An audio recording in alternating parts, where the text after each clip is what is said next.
Hello friends, ಇವತ್ತಿನ ಈ ವಿಡಿಯೋದಲ್ಲಿ ನಿಮಗೆ ಕರ್ನಾಟಕದಲ್ಲಿ ಮತ್ತೊಂದು ಸರ್ಕಾರಿ ಉದ್ಯೋಗ ಕರ್ನಾಟಕ ಹೈಕೋರ್ಟ್ ನೇಮಕಾತಿ 2026ರಲ್ಲಿ ಡಾಟಾ ಎಂಟ್ರಿ ಅಸಿಸ್ಟೆಂಟು. ಇದು ಸರ್ಕಾರಿ ಉದ್ಯೋಗವಾಗಿದ್ದು ಅರ್ಜಿ ಆಹ್ವಾನ ಮಾಡ್ತಾ ಇದ್ದಾರೆ. ಸಂಬಳ 25,500ರಿಂದ 81,100ರವರೆಗೆ ಸಂಬಳ ಲೆವೆಲ್ ನಿಮಗೆ ಇದೆ. ಓಕೆ ಸರಿ, ನಮಸ್ಕಾರ ಸ್ನೇಹಿತರೆ. ಕರ್ನಾಟಕ ಹೈಕೋರ್ಟ್ನಲ್ಲಿ ಸರ್ಕಾರಿ ಉದ್ಯೋಗದ ನಿರೀಕ್ಷೆಯಲ್ಲಿರುವ ಅಭ್ಯರ್ಥಿಗಳಿಗೆ ಮತ್ತೊಂದು ಉತ್ತಮ ಅವಕಾಶ ಬಂದಿದೆ. Karnataka high court data entry assistant ಹುದ್ದೆಗಳ ನೇರ ನೇಮಕಾತಿಗೆ ಅಧಿಕೃತ ಅಧಿಸೂಚನೆಯನ್ನು ಪ್ರಕಟಿಸಿದೆ. ಈ ವಿಡಿಯೋದಲ್ಲಿ ಹುದ್ದೆಗಳ ಸಂಖ್ಯೆ, ವೇತನ, ವಿದ್ಯಾರ್ಹತೆ, ವಯೋಮಿತಿ ಮತ್ತು ಮೀಸಲಾತಿ, ಅರ್ಜಿ ಶುಲ್ಕಗಳು, ಆಯ್ಕೆ ಪ್ರಕ್ರಿಯೆ, ಅರ್ಜಿ ಸಲ್ಲಿಸುವ ಕೊನೆಯ ದಿನಾಂಕ ಸೇರಿದಂತೆ ಸಂಪೂರ್ಣ ಮಾಹಿತಿಯನ್ನು ತಿಳಿಸಿಕೊಡುತ್ತಿದ್ದೇನೆ. ಆದ್ದರಿಂದ ವಿಡಿಯೋವನ್ನು ಕೊನೆಯವರೆಗೆ ನೋಡಿ. ಹುದ್ದೆಯ ವಿವರ: ಕರ್ನಾಟಕ ಹೈಕೋರ್ಟ್ ಬೆಂಗಳೂರು. ಹುದ್ದೆಯ ಹೆಸರು ಡಾಟಾ ಎಂಟ್ರಿ ಅಸಿಸ್ಟೆಂಟು. ನೇರ ನೇಮಕಾತಿಯಾಗಿದ್ದು ಡೈರೆಕ್ಟ್ ರಿಕ್ವೈರ್ಮೆಂಟ್ ಆಗಿದೆ. ಅಧಿಸೂಚನೆ HCRB/DEA 6/2026 RPC. ಅಧಿಸೂಚನೆ ದಿನಾಂಕ 29 ಜೂನ್ 2026. ಅರ್ಜಿಗಳನ್ನು ಆನ್ಲೈನ್ ಮುಖಾಂತರ ನೀವು ಸಲ್ಲಿಸಬಹುದು. ಕೊನೆಯ ದಿನಾಂಕ ಕೊಟ್ಟಿದ್ದಾರೆ 28 ಜುಲೈ 2026. ಇಲ್ಲಿ ಒಟ್ಟು ಹುದ್ದೆಗಳು 21 ಹುದ್ದೆಗಳಿದ್ದು ಇವುಗಳಲ್ಲಿ 15 ಹೊಸ ಹುದ್ದೆಗಳು ಮತ್ತು 6 ಬ್ಯಾಕ್ಲಾಗ್ ಹುದ್ದೆಗಳಾಗಿದೆ. ವರ್ಗವಾರ ಹುದ್ದೆಗಳ ಹಂಚಿಕೆ ಮಾಡಿಕೊಂಡಿದ್ದಾರೆ. ಜನರಲ್ ಮೆರಿಟಲ್ಲಿ ಅನ್ರಿಸರ್ವ್ಡಲ್ಲಿ 2, ವುಮೆನಲ್ಲಿ 3, ರೂರಲಲ್ಲಿ 2, ಪರ್ಸನ್ಸ್ ವಿತ್ ಬೆಂಚ್ ಮಾರ್ಕ್ ಡಿಸೇಬಿಲಿಟಿಯಲ್ಲಿ 1, ಪ್ರೆಸ್ ಪ್ಲಸ್ 2 ಬ್ಯಾಕ್ಲಾಗು. ಒಟ್ಟು 8 ಪ್ರೆಸ್ ಮತ್ತು 2 ಬ್ಯಾಕ್ಲಾಗ್ ಇದರಲ್ಲಿ.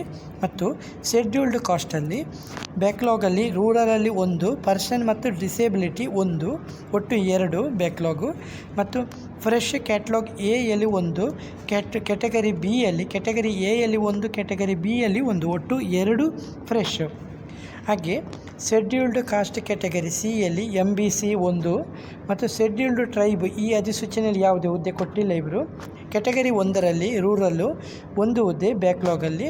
ಮತ್ತು ಕ್ಯಾಟಗರಿ 2 ಇದರಲ್ಲಿ A general 1, women 1, person with disability ಇಲ್ಲಿ 1 ಬ್ಯಾಕ್ಲಾಗು, ಒಟ್ಟು 2 ಪ್ರೆಸ್ ಮತ್ತು 1 ಬ್ಯಾಕ್ಲಾಗು.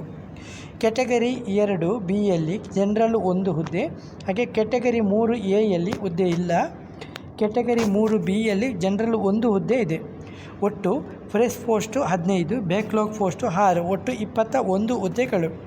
ವೇತನ: ಆಯ್ಕೆಯಾದ ಅಭ್ಯರ್ಥಿಗಳಿಗೆ 25,500ರಿಂದ 81,100ರವರೆಗೆ ನಿಮಗೆ ಲೆವೆಲ್ 4 ಪೇ ಸ್ಕೇಲ್ ಅಂತ ಹೇಳಿದ್ದಾರೆ. ಇದರ ಜೊತೆಗೆ ಸರ್ಕಾರದ ನಿಯಮಾನುಸಾರ ವಿವಿಧ ಭತ್ಯೆಗಳು ಕೂಡ ಲಭ್ಯ ಇರುತ್ತೆ. ನಿಮ್ಗೆ ಗೊತ್ತಿರುವಂಥದ್ದೇ. ಆಯ್ಕೆ ಪ್ರಕ್ರಿಯೆ: ಕರ್ನಾಟಕ ಹೈಕೋರ್ಟ್ ಸೇವಾ ನಿಯಮಗಳ ಪ್ರಕಾರ ನಡೆಯಲಿದ್ದು ಅಧಿಕೃತ ಆಯ್ಕೆ ವಿಧಾನವನ್ನು ಹೈಕೋರ್ಟ್ ನಿಯಮಾವಳಿಗಳಂತೆ ನಡೆಸಲಾಗುತ್ತದೆ. ವಿದ್ಯಾರ್ಥಿ ಕೇಳಿದರೆ ನೋಟ್ ಮಾಡಿಕೊಳ್ಳಿ ಕರೆಕ್ಟಾಗಿ. ಅಭ್ಯರ್ಥಿಗಳು ಮಾನ್ಯತೆ ಪಡೆದ ವಿಶ್ವವಿದ್ಯಾಲಯದಿಂದ ಕೆಳಗಿನ ಯಾವುದಾದರೂ ಪದವಿಯನ್ನು ಪಡೆದಿರಬೇಕು. ಅಂದರೆ BSc, BA, BCom, business management, computer applications. Okay. ಕನಿಷ್ಠ ಅಂಕಗಳು: ಜನರಲ್ ಹಾಗೂ OBC ಅಭ್ಯರ್ಥಿಗಳು 55% ಅಂಕಗಳು, SC ST ಅಭ್ಯರ್ಥಿಗಳು 50% ಅಂಕಗಳು ಕಡ್ಡಾಯ. ಹೆಚ್ಚುವರಿ ಅರ್ಹತೆ: ಅಭ್ಯರ್ಥಿಗಳು ಸೀನಿಯರ್ ಗ್ರೇಡ್ ಟೈಪ್ ರೈಟಿಂಗು, ಇದಕ್ಕೆ ಇಂಗ್ಲೀಷ್ ಮತ್ತು ಕನ್ನಡ 2 ಭಾಷೆಗಳಲ್ಲಿ ಉತ್ತೀರ್ಣ ಆಗಿರಬೇಕು. ಹೆಚ್ಚುವರಿ ಆದ್ಯತೆ ಇದಕ್ಕೆ ಹೇಳಿದ್ದಾರೆ. ಓಕೆ ಸರಿ. ಕಂಪ್ಯೂಟರ್ ಜ್ಞಾನ ಇರಬೇಕು ಕಡ್ಡಾಯವಾಗಿ. ಕಂಪ್ಯೂಟರ್ ಬೇಸಿಕ್ ಪ್ರಮಾಣ ಪತ್ರ ಕೂಡ ಇರಬೇಕು. ವಯಸ್ಸಿನ ಮಿತಿ 18. ಜನರಲ್ ಮೆರಿಟಿಗೆ 40 ವರ್ಷ. ಕ್ಯಾಟಗರಿ 2A, 2B, 3A ಮತ್ತು 3Bಗೆ 43 ವರ್ಷ ಅಂತ ಹೇಳಿದ್ದಾರೆ. SCಗೆ 45 ವರ್ಷ, STಗಳಿಗೂ 45 ವರ್ಷ, ಕ್ಯಾಟಗರಿ 1 45 ವರ್ಷ ಅಂತ ಹೇಳಿದ್ದಾರೆ. ವಯೋಮಿತಿ ಸಡಿಲಿಕೆ 2026 ಸರ್ಕಾರಿ ಆದೇಶದ ಪ್ರಕಾರ ಒಮ್ಮೆ ಮಾತ್ರ 5 ವರ್ಷದ ಹೆಚ್ಚುವರಿ ವಯೋ ಸಡಿಲಿಕೆ ನೀಡಲಾಗಿದೆ.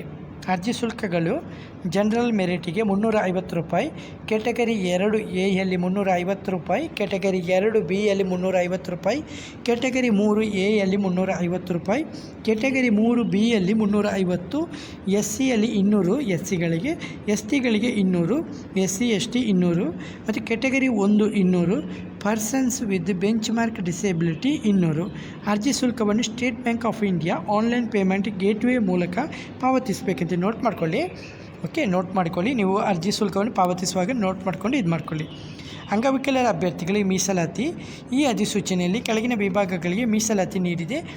Deaf and hard of hearing, blindness and low vision, locomotor disability ಮತ್ತು ಕೆರೆಬ್ರಲ್ ಪಾಲ್ಸಿ ಮತ್ತು ಲೆಪ್ರೋಸಿ ಕೋಡ್ ಮತ್ತು ಡಾರ್ಫಿಸ್ ಮತ್ತು ಆ್ಯಸಿಡ್ ಅಟ್ಯಾಕ್ ವಿಕ್ಟಿಮ್ಸ್ ಮತ್ತು ಮಸ್ಕ್ಯುಲರ್ ಡಿಸ್ಟ್ರೋಫೈ ಅಂತ ಹೇಳಿದ್ದಾರೆ. ಅರ್ಜಿ ಸಲ್ಲಿಸುವ ವಿಧಾನ ಇದೆಯಲ್ಲ, ಅಭ್ಯರ್ಥಿಗಳು ಕರ್ನಾಟಕ ಹೈಕೋರ್ಟ್ ಅಧಿಕೃತ ವೆಬ್ಸೈಟಲ್ಲಿ ಮಾತ್ರ ಆನ್ಲೈನ್ ಮೂಲಕ ಅರ್ಜಿಯನ್ನು ಸಲ್ಲಿಸಬಹುದು. ಅರ್ಜಿಯಲ್ಲಿ ಎಲ್ಲ ಮಾಹಿತಿಯನ್ನು ಸರಿಯಾಗಿ ನಮೂದಿಸಿ ದಾಖಲೆಯನ್ನು ಅಪ್ಲೋಡ್ ಮಾಡಿ ಶುಲ್ಕ ಪಾವತಿಸಿದ ನಂತರವೇ ಅರ್ಜಿಯನ್ನು ಅಂತಿಮವಾಗಿ ಸಲ್ಲಿಸಬೇಕು. ಓಕೆ, ಅಧಿಕೃತ ವೆಬ್ಸೈಟ್ ಕೊಟ್ಟಿದ್ದಾರೆ ನೋಡಿ. ಹಾಗೆ ನಿಮಗೆ ಇಮೇಲ್ ಐ ಡಿ ಕೊಟ್ಟಿದ್ದಾರೆ ಹೆಚ್ಚುವರಿ ಮಾಹಿತಿಗಾಗಿ. ಹಾಗೆ ನೋಟಿಫಿಕೇಷನು ಕೂಡ ಇದೆ, ನಿಮಗೆ ಇಮೇಲ್ ಐ ಡಿ ಕೊಡಲಾಗಿದೆ. ನಿಮಗೆ ಬೇಕಾದರೆ ರಿಜಿಸ್ಟ್ರೇಷನಲ್ಲಿ ನಾನು ಪಿನ್ ಮಾಡ್ತೇನೆ, ನೀವು ನೇರವಾಗಿ ಇದು ಮಾಡ್ಕೋಬೋದು, ಸಂಪೂರ್ಣ ಮಾಹಿತಿನ ಪಡೆದುಕೋಬೋದು. ಯಾವುದೇ ರೀತಿಯ ಡೌಟ್ ಬಂದರೂ ಕೂಡ ಕಮೆಂಟಲ್ಲಿ ಬಂದು ಕಮೆಂಟ್ ಮಾಡಿ. ಹಾಗೆ ವಿಡಿಯೋ ಇಷ್ಟವಾದರೆ ವಿಡಿಯೋವನ್ನು ಲೈಕ್ ಮತ್ತು ಕಮೆಂಟ್ ಮಾಡೋದನ್ನು ಮರಿಬೇಡಿ. ಹಾಗೆ ಇವತ್ತಿನ ಒಬ್ಬರು ಕಮೆಂಟ್ ಮಾಡಿದರು, BA ಆದವರಿಗೆ ಯಾವುದೇ ರೀತಿಯ ಉದ್ಯೋಗ ಇಲ್ಲ ಅಂತೇಳಿ. ಅವರಿಗೆ ಈ ವಿಡಿಯೋನ ನೋಡ್ಕೋಬೋದು. ಇಲ್ಲಿ ನೀವು ಸರ್ಕಾರಿ ಕೆಲಸಕ್ಕೆ ಅಪ್ಲೈ ಮಾಡ್ಕೋಬೋದು ಒಂದು ವೇಳೆ ನೀವು ಕ್ವಾಲಿಫೈ ಆಗಿದ್ದರೆ. ಓಕೆ ಫ್ರೆಂಡ್ಸ್, ಇವತ್ತಿನ ಈ ವಿಡಿಯೋದಲ್ಲಿ ಇಷ್ಟೇ ಫ್ರೆಂಡ್ಸ್. ನೆಕ್ಸ್ಟ್ ವಿಡಿಯೋದಲ್ಲಿ ಸಿಗುತ್ತೇವೆ. ಅಷ್ಟವರೆಗೆ ಜೈ ಹಿಂದ್, ಜೈ ಕರ್ನಾಟಕ, ಜೈ ಭಾರತ್, ಒಂದೇ ಮಾತರಂ.